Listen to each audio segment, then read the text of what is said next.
Entonces, estoy aquí en Medellín con Pedro Alcántara Herrán. Yo soy Mónica Herrán. Para mí es un placer verdaderamente volver a mi tierra después de tantísimos años. Yo me fui de Cali hace 38 años, que conocí a mi primo hermano, del cual me enamoré inmediatamente, y él también. Estaba estudiando en ese momento en la Universidad Pontificia Bolivariana de Diseño Gráfico, del cual tengo unos excelentes y magníficos amigos que están aquí presentes. Y bueno, ¿no?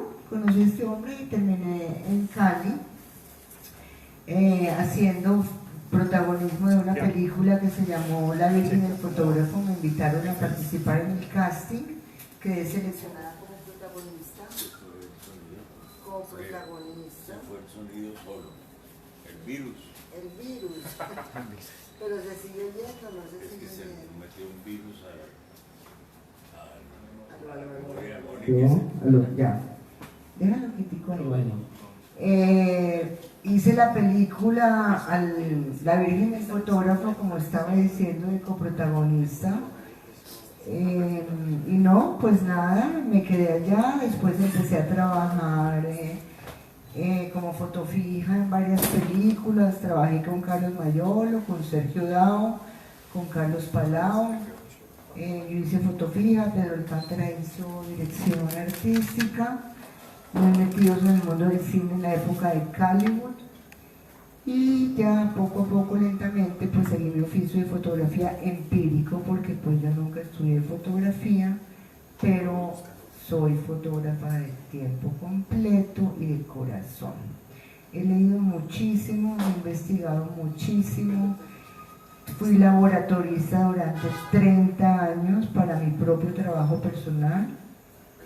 Tuve varios talleres de laboratorio fotográfico, más o menos unos entre 10 y 15, que monté en los diferentes espacios donde vivía. Y aprendí, pues tuve también una experiencia muy importante en mi vida, que fue haber sido la asistente de Fernel Franco, un gran fotógrafo caleño que en este momento no nos acompaña porque murió hace varios años. Y él era un hombre muy metido en su trabajo, muy silente, un hombre bastante callado, pero un gran maestro y magnífica persona. Tuve la oportunidad de trabajar con él. Yo le revelaba sus rollos, me enseñó varias técnicas de revelado, me enseñó a calentar los químicos para lograr un grano más grande, me enseñó a enfriar los químicos para lograr un grano más pequeño, para lograr la escala de grises con el químico helado, para lograr los altos contrastes con el químico a 40 grados. Y bueno, entonces toda esa experiencia con él, pero lo de la experiencia más importante que resaltaría sería cómo aprender. Me enseñó a manejar la iluminación. Hablo de la iluminación no como manejar las luces, sino de la iluminación que era ponerle color en óleos fotográficos a las fotografías sobre blanco y negro. Entonces eran las copias que hacíamos en el laboratorio, las copias en blanco y negro, generalmente sobre papel Ilford de fibra, un papel muy bueno, con unas densidades de negro maravillosas. Y una vez seco el papel, se sacaban unos pequeños óleos fotográficos y se empezaban a aplicar por transparencias a unas densidades de un 10, de un 12% del color, y poco a poco, sobre capas superpuestas, se iban logrando los tonos, se iban haciendo máscaras en los lugares donde uno no quería, digamos, que la imagen quedara coloreada. Y así esa técnica se llamaba iluminación. Estoy hablando de inicios del siglo XX. Y también, obviamente, en la época que ahora les voy a hablar al respecto, que pertenece al pictorialismo. Bueno, sobre esto seguiré más adelante. Lo importante, y le voy a pasar la palabra a Pedro, Pedro escribió en el plegable que está a disposición de todos aquí en la galería una pequeña, digamos, una síntesis de el origen de esa parte introductoria en mi vida y mi búsqueda para llegar al asunto del Anonymous. Ya entonces les dejo la palabra con él.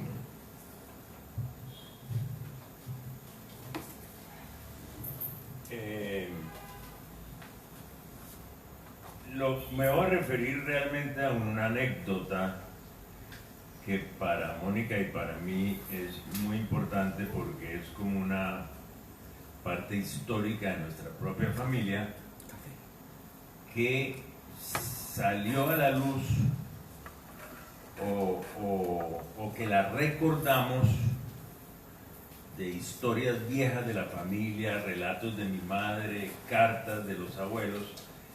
Todo esto salió a la luz y comenzamos a recordar todo precisamente cuando Mónica estaba haciendo toda su indagación inicial en torno a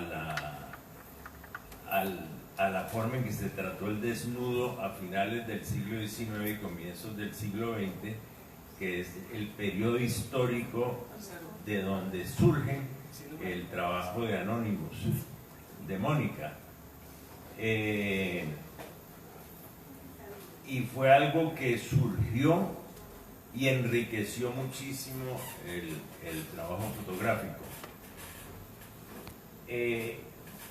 El abuelo nuestro, Rafael Herrán, el abuelo paterno de tanto de Mónica como mío, porque pues somos primos hermanos, nuestros padres eran mellizos, los mellizos Herrán de aquí de Medellín, son hijos de Rafael Herrán Echeverry y de Lucía Olózaga Restrepo. El abuelo fue nombrado embajador plenipotenciario,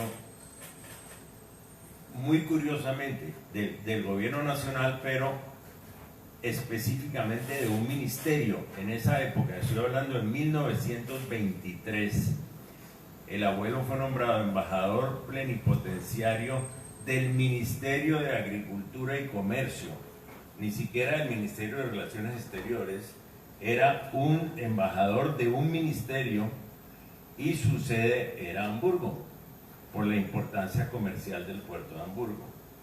Entonces, estando en Hamburgo, conoció a un francés que hacía camisas, un modisto de camisas, que se llamaba Tomás, que no me acuerdo,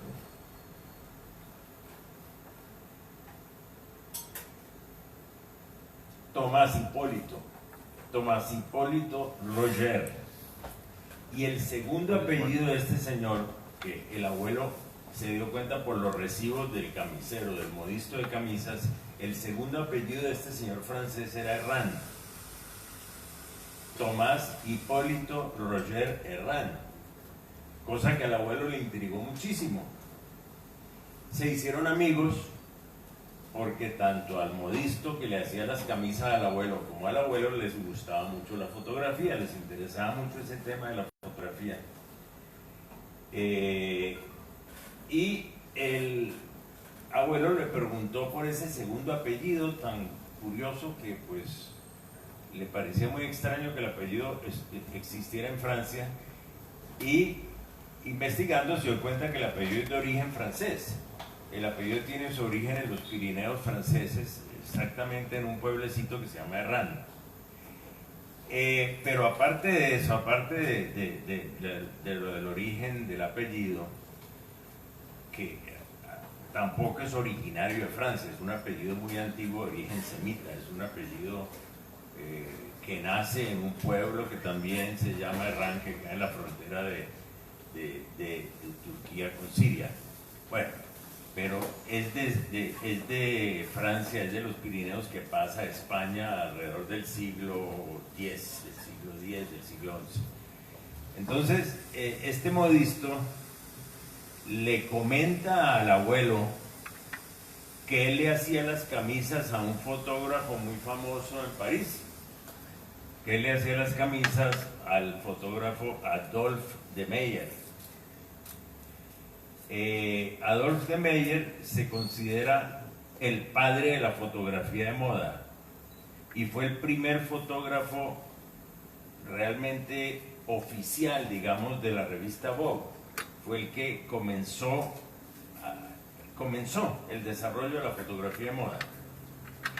El fabricante de camisas, el modisto, le comentó al abuelo que él le hacía las camisas al fotógrafo Adolphe de Meyer, y que además él tenía una primita que llevaba su mismo segundo apellido, Herrán, que era muy amiga de Adolphe de Meyer y que le había servido de modelo, pero que la niña modelaba con una máscara porque no quería que se supiera que el cuerpo era de ella.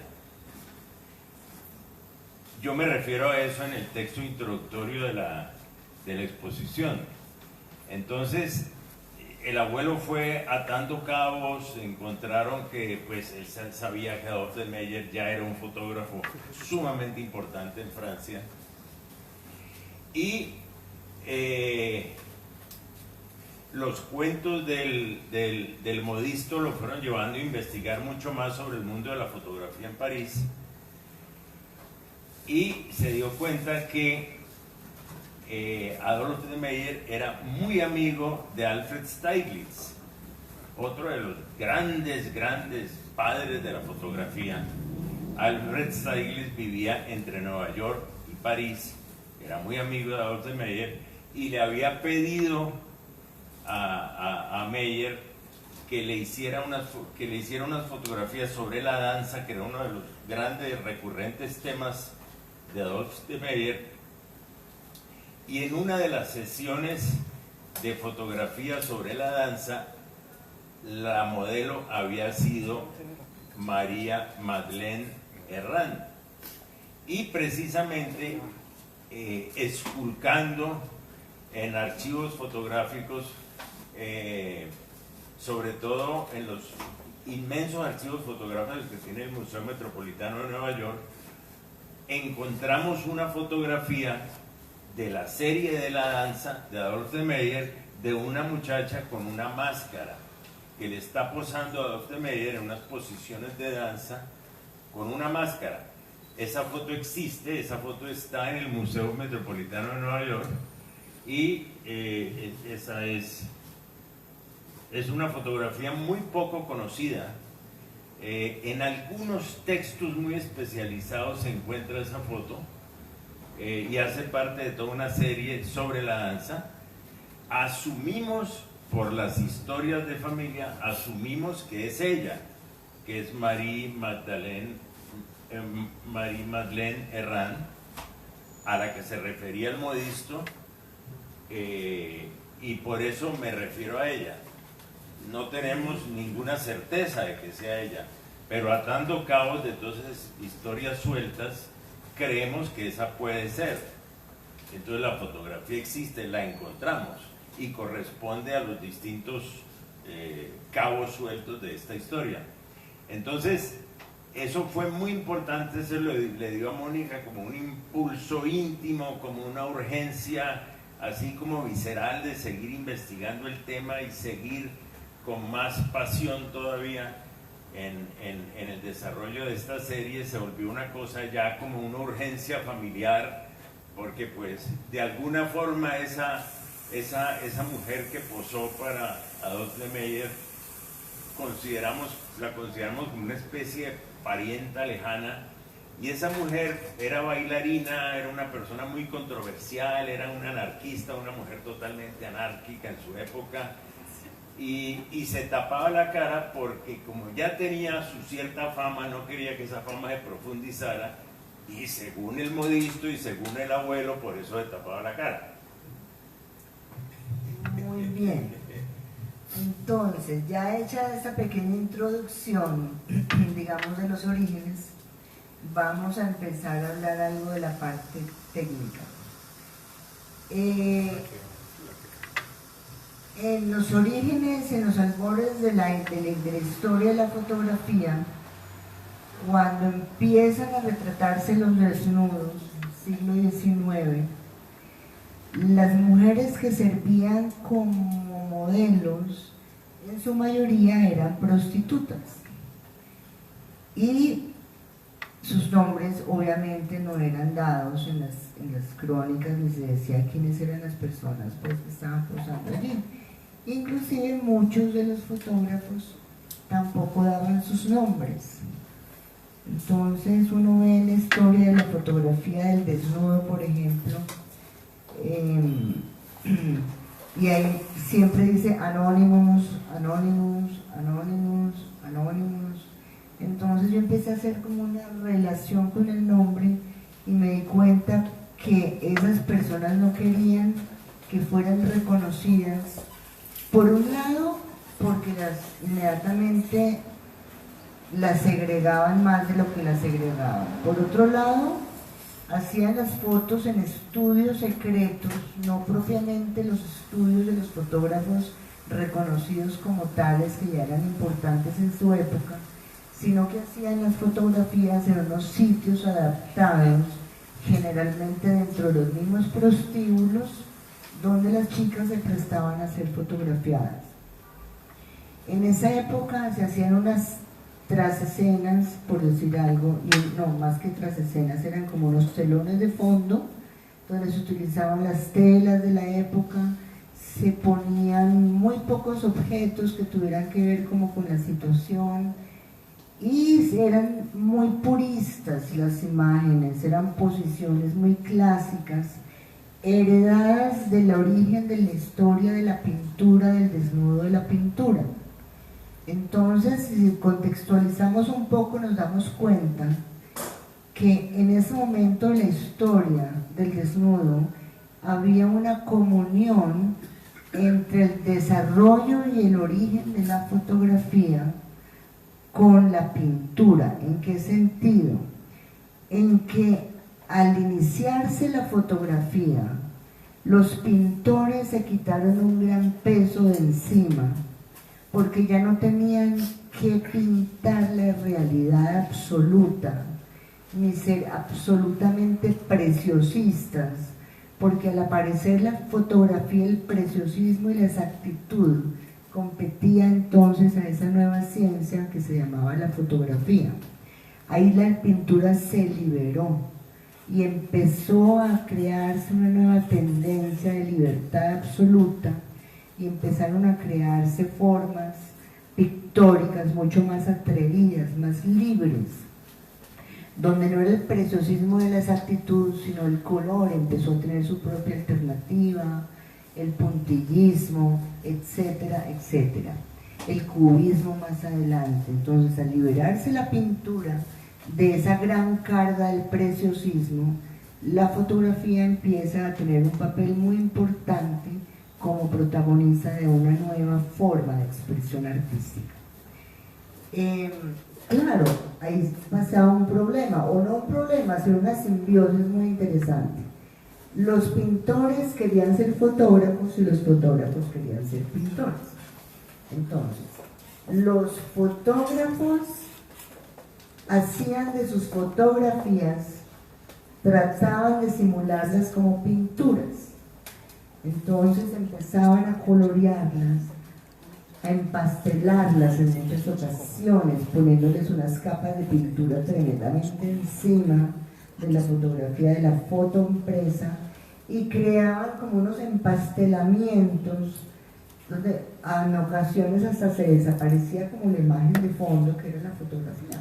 Entonces se basaban en eso y investigaban y hacían experimentos, y eso se llamó el pictorialismo, finales del siglo XIX, el pictorialismo. Entonces, esos pintores nuevos que querían ser fotógrafos también estaban descubriendo una nueva forma artística de captar la realidad, pero que a su vez ellos, que venían siendo pintores, también tenían sus formas de expresar sus cosas. Y ahí nace entonces esa forma de aplicarle los colores a las imágenes fotográficas y cómo esa simbiosis empezó a dar una nueva forma artística del color en la imagen de blanco y negro hasta que se inicia el invento de la fotografía a color. Y poco a poco cada tendencia fue tomando su camino, sus propias propiedades, y se fueron identificando ya los pintores como pintores y los fotógrafos como fotógrafos.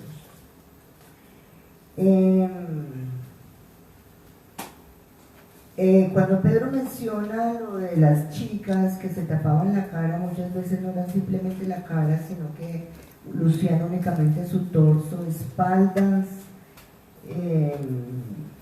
máscaras, antifaces, fotografías en la semioscuridad y fotografías en la mayor parte de sus casos muy desenfocadas.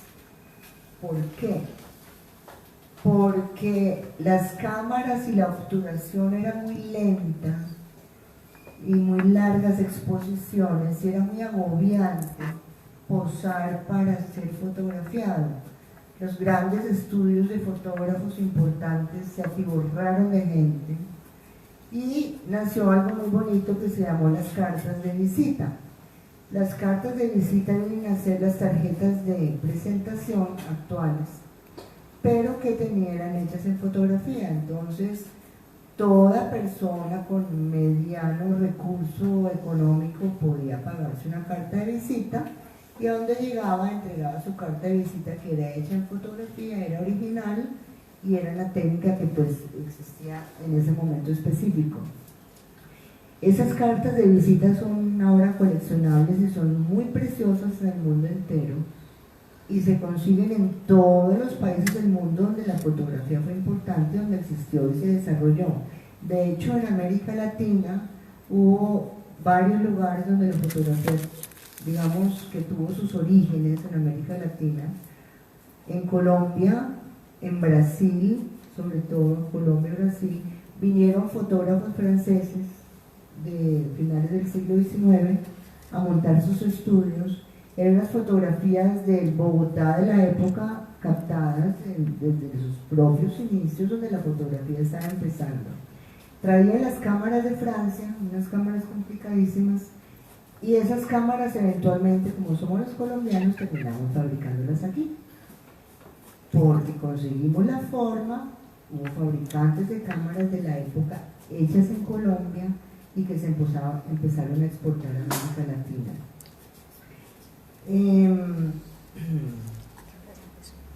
Ahora, quería comentarles también, bueno, ya hablamos del moralismo, de esa parte soterrada de la sociedad que no permitía que eso se llevara adelante, y eso era un tabú.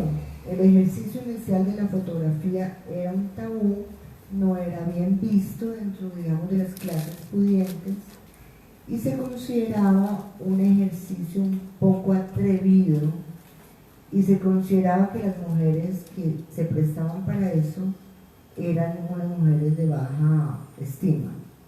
Ahora, las fotografías del desnudo masculino son todavía muy escasas. Hay unas grandes imágenes de fotógrafos del desnudo, de fotografías sobre hombres, unas absolutas preciosuras, y esas fotografías hacían más que todo como poses y condiciones como de los grandes, digamos, basadas en los cuadros de los Adonis, de las figuras griegas y sobre todo de la escultura de lo que era el prototipo en Grecia de los hombres y las poses de los hombres en Grecia, en la antigua Grecia, en Italia, por ejemplo, las imágenes de Miguel Ángel. Entonces se hacían como unas apologías al respecto y se trataban de imitar esas posiciones, esas formas. En los principios de los orígenes de la fotografía no aparecen casi mujeres como protagonistas de la imagen, no para ser fotografiadas, sino que hicieran la fotografía. Hay algunas muy importantes excepciones, como Anna Atkins, fotógrafa científica, se considera la primera mujer digamos, en abrir el campo de la fotografía, en tomar en serio la fotografía. Ella era una científica y aplicó la fotografía a la ciencia. Amalia López Cabrera, española, fue la primera mujer en montar un estudio fotográfico y es la primera mujer de la cual se tiene, digamos, una relación absolutamente consecuente de que fue el primer estudio fotográfico dirigido por una mujer. Y Margaret Cameron, como para decir otro ejemplo entre otros, fue la pionera del pictorialismo. Ya les conté el pictorialismo que era a finales del siglo XIX, y fue la pionera del uso del desenfoque, ya no como un accidente, sino como algo buscado. Como hablábamos de que las exposiciones eran tan largas, había unos apoyacuellos donde la gente tenía que poner, si eran posiciones de la persona parada, tenían que ponerse una cosa así que les sostuviera el cuello para que no se cansara tanto, y para que obviamente la foto saliera enfocada, pero en muchos casos pues en los estudios no había apoyacuellos, entonces eran muy cansonas las posiciones y por el mínimo movimiento la foto salía desenfocada. Entonces Margaret Cameron fue la primera persona, mujer, en la investigación de la fotografía que buscó el desenfoque como algo a propósito, que lo buscó con un sentido estético, o sea, ella quería que sus imágenes salieran desenfocadas parcialmente, entonces les decía, mueva, quédese quieta, pero mueva cierta parte del cuerpo, mueva esto otro, quédese toda quieta y simplemente mueva la cabeza, o deje la cabeza quieta y simplemente mueva las manos. Entonces, ese uso del blur o desenfoque es algo que me ha interesado muchísimo, y sobre lo cual yo empecé a trabajar desde 1980, hacerlo no con esa investigación, sino como algo que me llamaba muchísimo la atención, y empecé a trabajar una serie que se llamó Los entes de tamaño natural. Esos entes de tamaño natural fueron fotografías que hice en Popayán de noche, con imágenes de personas pasando, entonces eran como una especie de fantasmas. Hice unas copias muy grandes, iluminadas con los faroles de la noche, sobre paredes muy rugosas de la Popayán colonial, y eso está consignado en mi libro que se llama Cuarto Oscuro, Cuarto Claro, y ahí digamos que fue como la primera puntada para el desenfoque que trabajo ya con ciencia en la serie Anónimos. Bueno, yo diría que las exposiciones, los apoyacuellos, el pictorialismo, ya hablamos sobre eso. Entonces, a ver, Pedro, ¿quieres agregar algo al respecto? Refiérase un poco a la época de la fundación del Frente Fotográfico. El Frente Fotográfico fue un grupo de mujeres, en ese momento liderados por Mónica, que constituyó una especie de asociación de género, de mujeres fotógrafas, específicamente mujeres fotógrafas. Eso tuvo su sede en Cali y fue un grupo sumamente exitoso porque expusieron no solo en Colombia su obra, sino en el exterior, y una muestra casi que histórica ya en Berlín de este grupo de mujeres fotógrafas colombianas. Era una manera como de reivindicar la posición que comenzaban a asumir las mujeres dentro de la fotografía en Colombia, y que en general no eran convocadas por nadie a mostrar sus obras. Se unieron, profundizaron todo el desarrollo de su trabajo y comenzaron a exponer nacional e internacionalmente. Y eso produjo en la obra de Mónica una serie de cambios técnicos muy importantes. Sí, éramos de Cali, bueno, no todas eran de Cali porque yo era de Armenia, yo era de Medellín, había una que era española, pero vivíamos y trabajábamos en Cali, una barranquillera. Ese grupo de mujeres que se llamó Frente Fotográfico, trabajamos aproximadamente unos 3 años, trabajos muy arduos, expusimos en todo el país y armamos una exposición internacional itinerante que fue a Francia y Alemania, a varias ciudades, que se llamaba Fotografía Colombiana de Mujeres. Y convocamos, nos pusimos a investigar, no tenía que ser, no es que fuera de género realmente, sino que eran mujeres, pero no era un propósito específico que teníamos que ser mujeres, no, de la casualidad que éramos mujeres y nos convocamos como mujeres, era una cosa muy sencilla, sin complicaciones, y convocamos a todas las mujeres fotógrafas activas que había en Colombia en ese momento. Fuimos a Barranquilla, investigamos quién había, de Medellín, de Cali, de Bogotá, de Armenia, pues lo que era en ese momento en los años 80, y mandamos más o menos unas 200 obras a la muestra itinerante. Nosotros nos encargamos de todo el envío, la restitución de las fotografías en su regreso, el planteamiento. Fue muy hermosa la exposición y quedó un hito. Expusimos en el Museo de Arte Moderno, en el de Bogotá, en el de Cali, en la Tertulia, y hasta que se disolvió porque unas se fueron, otras nos tocaba hacer el trabajo duro, otras no hacían nada, y así hasta que las cosas desaparecen. Pero quedó pues como una parte importante de la historia. Ahora, ¿cómo hago yo? Voy a entrar un poco en la parte técnica. Yo vengo de la fotografía analógica completamente. Yo les comentaba que fui laboratorista durante 30 años de mi propio trabajo. Tuve varios laboratorios y trabajé todas las formas de fotografía habidas y por haber, desenfocando por velocidades de tiempo, tiempos bajos, velocidades bajas, con trípode, sin trípode, con iluminación, sin iluminación, calentando el químico, enfriando el químico. En fin, yo me conocía todos los vericuetos del arte del laboratorio.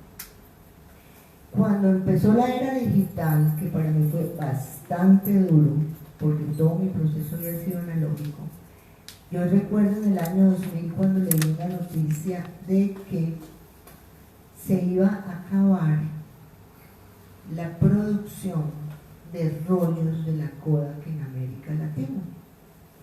Yo me acuerdo que lloré una semana completa. Yo decía, no puedo creerlo, no puede ser. Porque yo compraba las latas de película de 100 pies, yo misma las rebobinaba de acuerdo a la necesidad que tuvieran. Si necesitaba 15 fotos, 20 fotos, hasta 36 fotos que le cabía el rollito. Entonces dije, no, pues me toca, doy el salto porque yo no voy a quedar atrás. Y empecé a empalmar en la fotografía digital. Encontré muchos baches en el camino, pero igual unos nuevos retos muy interesantes, el computador, el manejo. Nadie me enseñó, aprendí yo solita, empecé a aprender desde el programa de MS2 en los computadores barrigones en blanco y negro, que era con comandos, una cosa absolutamente espantosa, no la quiero ni recordar, pero hice todo el proceso desde el principio hasta que llegamos al famoso Windows, al programa de Photoshop, que también investigué todo por mi cuenta, prueba y error, prueba y error, prueba y error.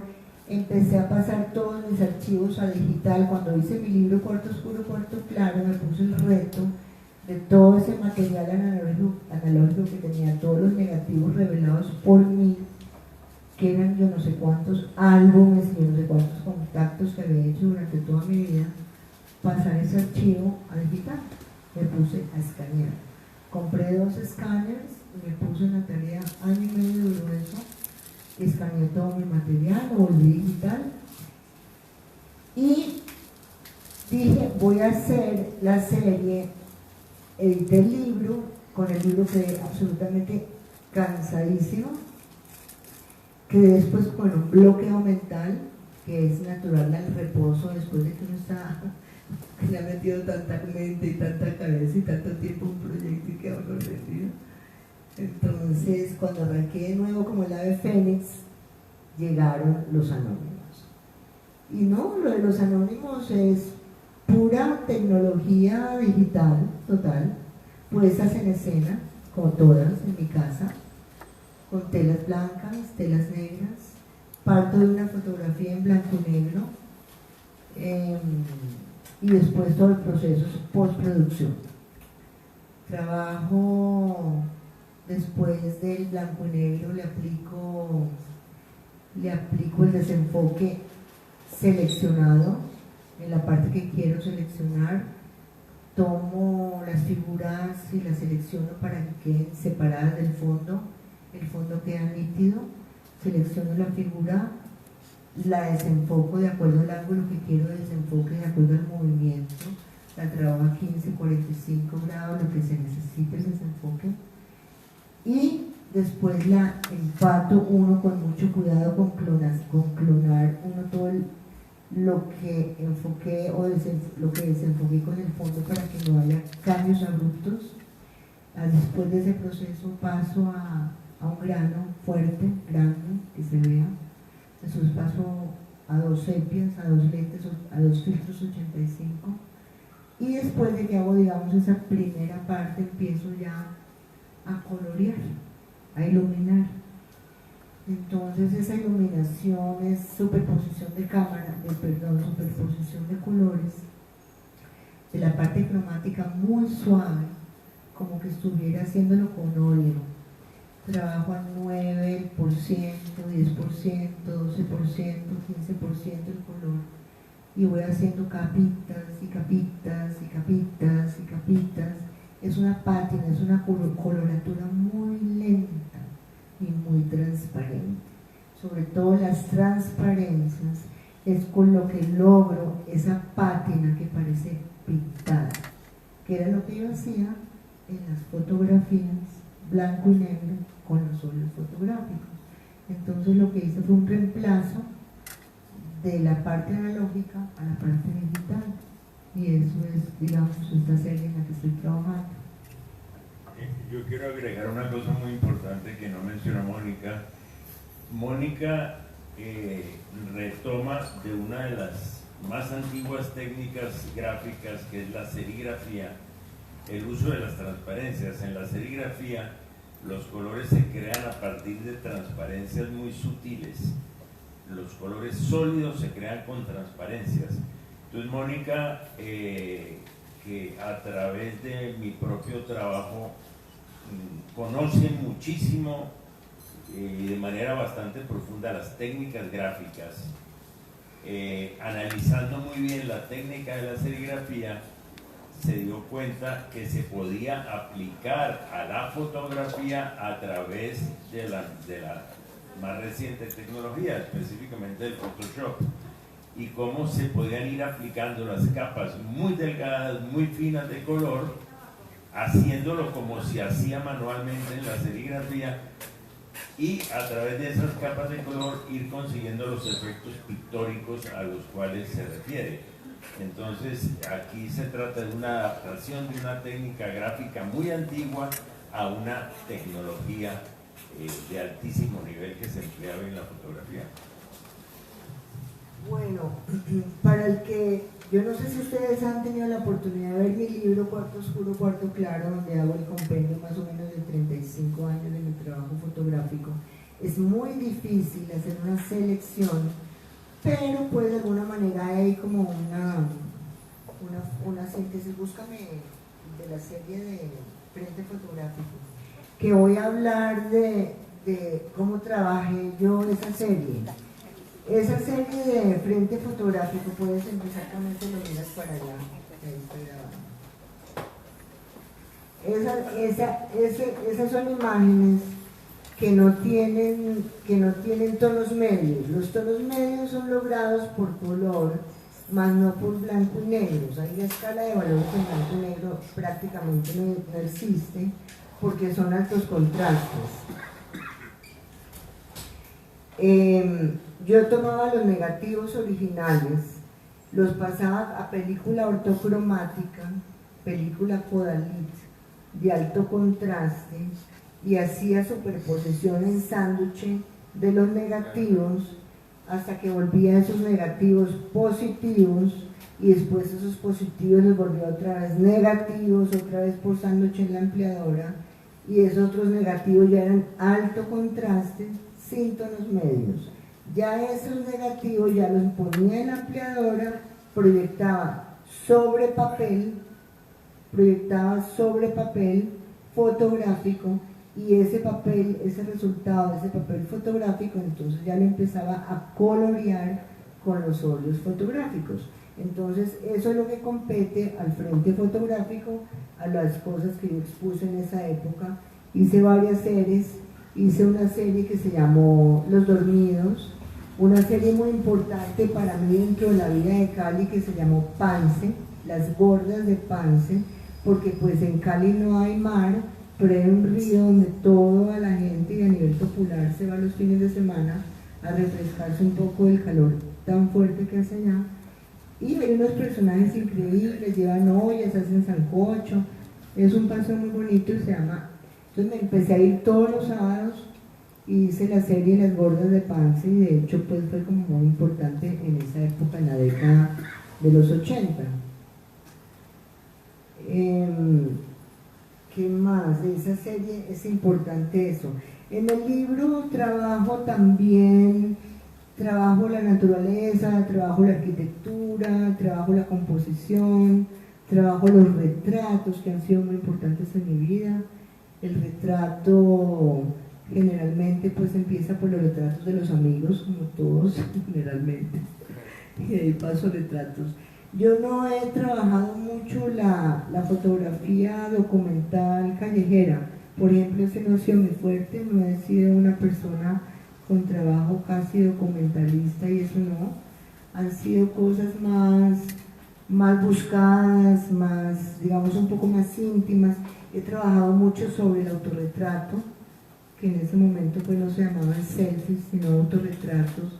Investigué mucho sobre la forma del autorretrato, disparando desde el piso con los dedos de los pies, por ejemplo, hacia mí, hacia arriba, fotografías verticales, horizontales, picada, contrapicada, en espejos.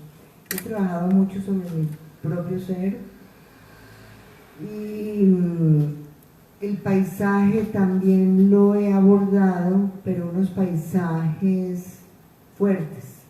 Esos paisajes me han gustado mucho en blanco y negro, paisajes dramáticos, con incendios, con cosas agresivas, pedazos de chamizos, cosas que contrasten con el horizonte. Y bueno, no, entonces yo diría que lo más importante de toda esta exposición, bueno, quería agradecerle por favor a Mauricio Gómez de la Galería F8 Photo Gallery por ser tan diligente, tan querido y habernos prestado tanta colaboración en esta exhibición. Va a durar un mes. A la Cava del Puro por ser, digamos, los anfitriones del espacio, también haber sido tan especiales con nosotros y con toda la gente que ha venido a exponer aquí, porque pues uno se pone a ver de los años que han cumplido, que son 5 años la galería, y la Cava del Puro ya tiene 10. Va a haber ronda de preguntas. Bueno, y no, entonces por favor yo les pido el inmensísimo favor de que hagan múltiple esta noticia, que la compartan con los jóvenes, con los viejos, con los familiares, con los amigos, y manden gente para acá, porque pues yo soy muy consciente de cuando hago las cosas bien, y creo que las hice bien en esta ocasión, y eso vale la pena que la gente lo vea. Bueno, entonces abro el micrófono para preguntas. ¿Alguien tiene alguna inquietud? Yo quería... Acércate, yo creo que le tienes que acercar.